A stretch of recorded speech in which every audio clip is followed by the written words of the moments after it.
Welcome back to Store University. I'm Chris Volk, CEO of Store Capital, and this is our 9th segment of what we plan to be 10 small introductory courses that are designed to help you evaluate and get the most out of your business.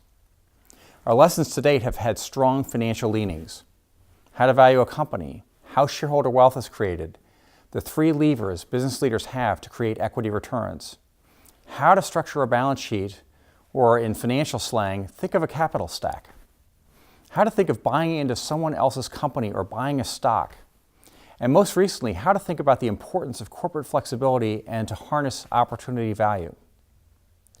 Now that we've covered this waterfront of financial issues, we'll turn our attention on how to grow a business. Now, the motivation for growth is principally driven by the desire of business leadership to create more shareholder wealth, which generally includes them.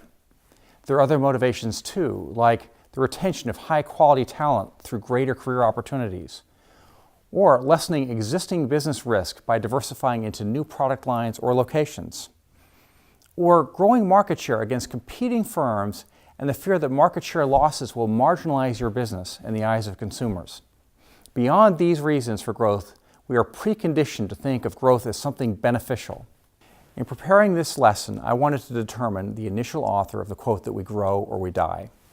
Instead, I found multiple sources ranging from authors to sports and business coaches, indeed so many quotes that this notion seems like a universal truth. And yet growth represents one of the single biggest risks that businesses face. The first thing that comes to my mind when thinking about growth is to pull the lever you have of operational efficiency, which is to raise prices, increase customer frequency, increase customer average purchases, and increase customer counts. Next, you can fold in the lever of asset efficiency and consider growth through adding new locations. All of this growth I would call organic growth because it's centered in your daily corporate strategy, guided by your corporate staff, invented internally. But many companies will seize opportunities for inorganic growth, which is the notion of growth through corporate acquisitions. And we call this inorganic growth because the seeds for the acquired businesses were planted by other leadership teams. Corporate acquisitions begin with the purchase of completely similar businesses. Think about an operator of early childhood education facilities acquiring a similar operator of early childhood education facilities, or an operator of veterinary clinics acquiring an existing veterinary practice from other selling veterinarians, or a chain restaurant operator acquiring like-branded chain restaurants from another restaurant operator. On the other hand, corporate acquisitions could be of complementary businesses. For instance, an operator of veterinary clinics might agree to acquire an operator of pet boarding facilities.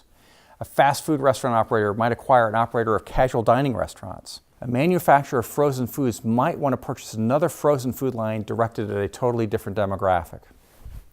In some 30 years plus of finance experience at Store Capital and our predecessor companies, we have seen all of this and more.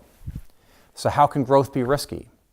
Anecdotally and simply, poorly conceived growth has been the root cause of the demise or valuation loss of many companies. A 2015 article in the Harvard Business Review stated that the failure rate of corporate mergers and acquisitions ranged between 70% and 90%. Epic failures include Bank of America and Countrywide Mortgage, Time Warner and American Online, Quaker and Snapple, Daimler-Benz and Chrysler. Wendy's shareholders lost out on the purchase of Arby's as they also lost out on their earlier acquisition of Baja Fresh. But all of these companies are very large and they can withstand these losses. For business leaders who operate smaller companies, the risks of survival become real. Anecdotally, I can say that the single fastest way to fail in business is to make an unwise acquisition.